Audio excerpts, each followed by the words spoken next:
Alright, so this is video 2 on your skill check corrections. So for problem number 6, part A, the first table here is 0, 1, 2, 3 on the x-axis, 14, 9, 4, negative 1 on the y-axis. So if I look for a pattern here, it looks like the sequence is going down by 5 each time. So we're subtracting 5, in which case, since we are subtracting the same number, it is arithmetic.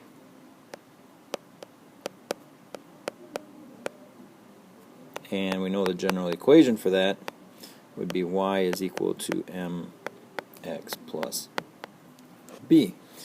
Just remembering what the m value is. The m value is the common difference. So we'll plug that in for m, negative 5.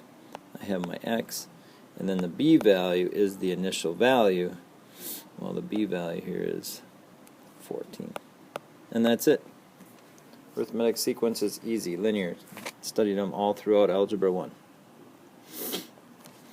Alright, so for part B, the sequence is 0, 1, 2, 3 on the x-axis, negative 3, negative 6, negative 12, negative 24 on the y. Again, when I look for a pattern, it looks like in this case I'm multiplying by 2. Notice how I multiply by 2 each time, and it is a positive 2, in which case this sequence is geometric. And we know the equation for that is y is equal to a times b to the x. So y is equal to a. Remember, in this case, a is your initial value, so that's negative 3. And we also have the b value, which is our multiplier, which is 2 to the x power.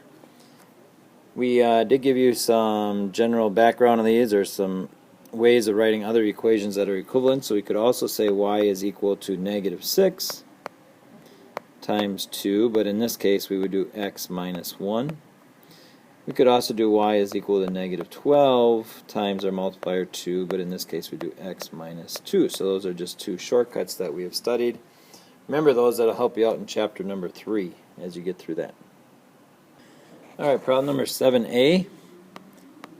Some of you are very good with your shortcuts.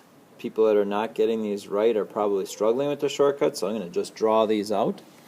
So what I have here is I have 3 sets of what's in the parentheses. So I'm going to draw that out. 2x squared, which is the same as x times xy. But like I said, we have 3 sets of those. So 2x xy, 2x xy. In the denominator, I just have a 4, I have an x, and I have a y. From here we get the fun part where we just get to cancel things out. To me, that's fun. So if I have 2 times 2, that's 4, right? So if I do 4 divided by 4, those both reduce into a 1. I have an x and an x, so those reduce to a 1. I have a y and I have a y, those reduce to a 1. So basically all I need to do is simplify what I have left. So it looks like I have a 2. I have 1, 2, 3, 4, 5 x's, so x to the 5th power. And then I have a y and a y, so I have y squared. Just double check the top here, make sure that I have everything. I think I do. On the bottom I have nothing. I could write a 1 there, but I do not need to. So that's the same as 2x to the 5th y squared. Alright, next problem here, part B for problem number 7. Supposed to simplify again. So again, I'm not going to use the shortcuts. The only shortcut I'm going to really use is the negative exponent, which means I need to flip it to the other side of the fraction. So right now I can say all this is over 1. The 2 does not have a negative exponent, so that's going to stay on top of my fraction. The m has the negative 3 exponent, so I'm going to put down the 3 m's on the bottom, because that's what a negative exponent it does. It takes it to the other side of the fraction bar. Then I also have a 3 and an m squared on top. Again, I can reduce these, so it looks like I can do an m divided by an m, which is equal to 1, m divided by m, which equals 1. So if I rewrite this out, I have 2 times 3, which is 6, all over m. it says write the solution without any negative exponents. Well, that does not have any exponents. If it did not give us that set of directions, I could have also wrote that as 6, and then I could flip the m to the top, which would be m to the negative first. So that's equivalent, but the directions wanted us to write it without any negative exponents. So again, this is the best solution.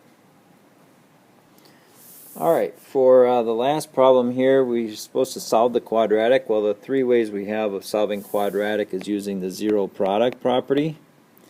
But when you do your diamond problem, generic rectangle, you're going to find out that this one is not factorable. So we're not going to be able to do zero product property. The other way we have is quadratic formula. So quadratic formula. Not my favorite way, but we can definitely do it. Negative b plus or minus square root b squared minus 4ac all over 2a. The a value in this case is equal to 1. That's the number in front of the x squared. The b value is in front of the x. That's negative 8. And the c value is a constant, which is negative 4. So I'm going to just plug all those in. So negative b, negative 8 would be a positive 8 plus or minus square root. Negative 8 squared is 64. Again, I'm not grabbing my calculator right away. I make too many errors when I do that. Times negative 4 times a, which is 1, times c, which is negative 4, all over 2 times a, which is 2. Again, simplify 8 plus or minus square root 64. Then I have negative 4 times negative 4, which is 16, so plus 16 all over 2. Continue that on. I have 8 plus or minus square root of, looks like 80 all over 2. And then,